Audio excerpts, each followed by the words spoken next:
What's up, movie viewers? Dena Moviews and Reviews here. Once again, asking, what are you watching?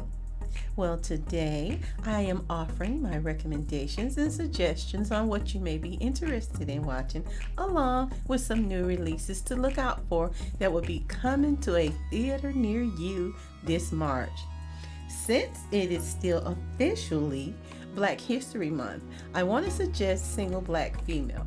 Starring Raven Goodwin as Monica, a Houston talk show host and celebrity of sorts, Amber Riley as Simone, who becomes Monica's overbearing assistant, and Kay Michelle as Vivi, who is Monica's best friend.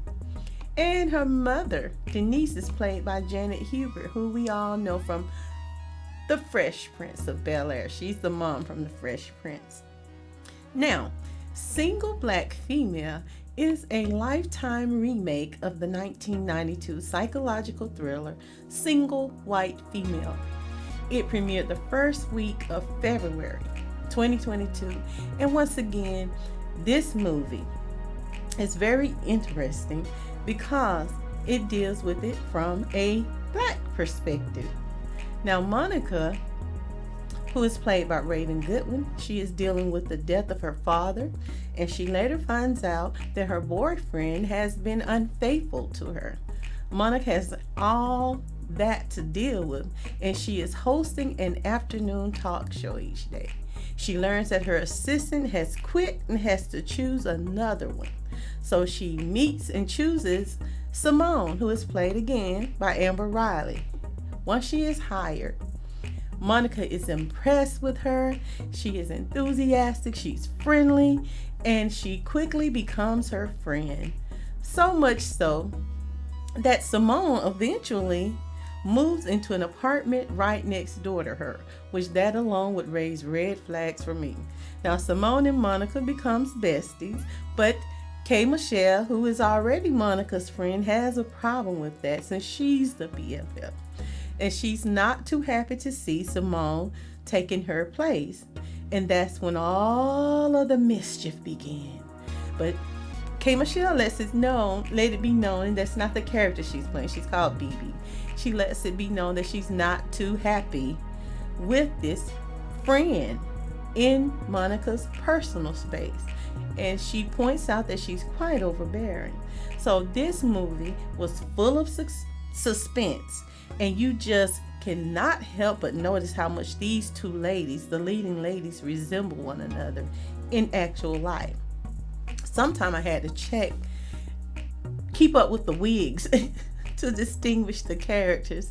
Now, even though this movie was very predictable to me, I simply loved seeing two beautiful Black women star in a psychological thriller. That was number one. And I love that the film did not focus on the fact that these were plus-size Black women. I get so tired of seeing the same phenotype women portrayed in all of the movies, as if the world does not have plus-size people in it. Or they make movies implying that every plus-size woman is lonely, depressed, or desperate for attention from men, and that simply is not true for everyone. And I really love this movie because it didn't emphasize these stereotypes. I have seen casting calls that call for the same phenotype over and over, and it gets boring to me. And I usually don't even choose to watch many of the movies because it's like if you've seen one, you've seen them all. I believe that Hollywood discriminates in that area, and it contributes to subconscious bias. And I would even go so far as to say it promotes propaganda that contributes to some of the stereotypes that we see in the society. Nevertheless, I simply enjoy seeing so many melanated people in one movie. Not so much that the storyline was great, but I like seeing movies that show various Black people casted in various roles. It's impressive. It's like all of the movies you see the same people with the same phenotype, and that simply does not interest me because plus size women exist. They are beautiful, and plus size women have some of the same issues going on in their lives as women who are not plus size. And it was great to see these two sisters in leading roles with love interests. Now, I give this movie a 3 out of 5 because I enjoyed seeing the cast members, as I said. for a welcome break from the norm that is pushed on society, and it kept my attention the entire movie, even though some of it was not realistic at all, like the dead body next door that no one could smell until you go into the house. I'm sure if it's a decapitated body in there, it's gonna smell. But and then the other thing was, this girl was walking around with a severed head in a bag, and nobody noticed or smelled it. Or even when Simone knocked Monica unconscious, and then she is later shown tied up upstairs. And in my mind, I kept thinking, how'd she get up there?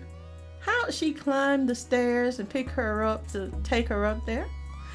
Wouldn't that be very, very hard to do physically? And there were just things like that I noticed.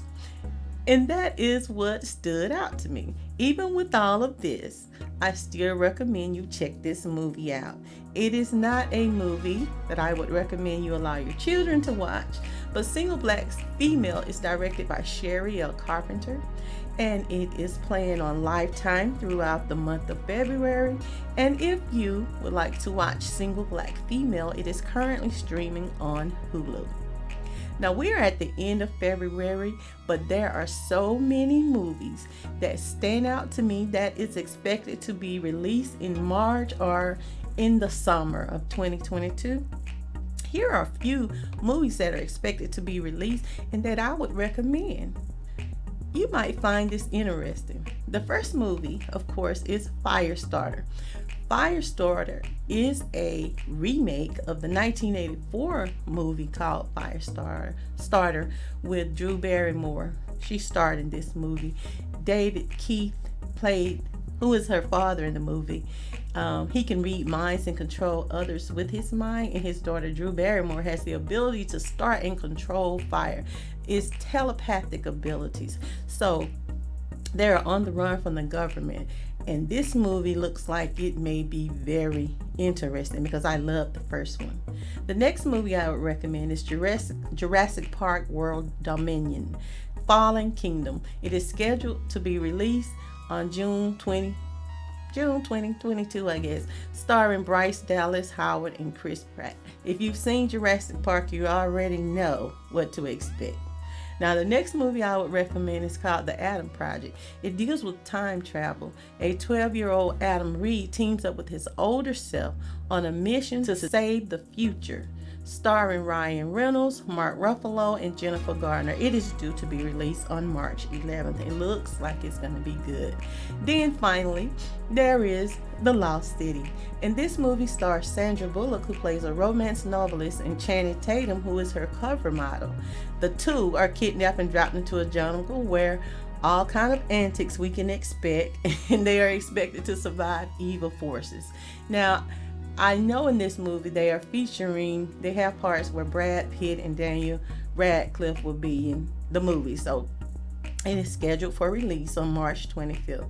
These movies look like they are going to be quite interesting, and these are the movies that I recommend or suggest you check out. Now, there you have it, movie viewers. Just a few of the upcoming and interesting movies that I recommend to you.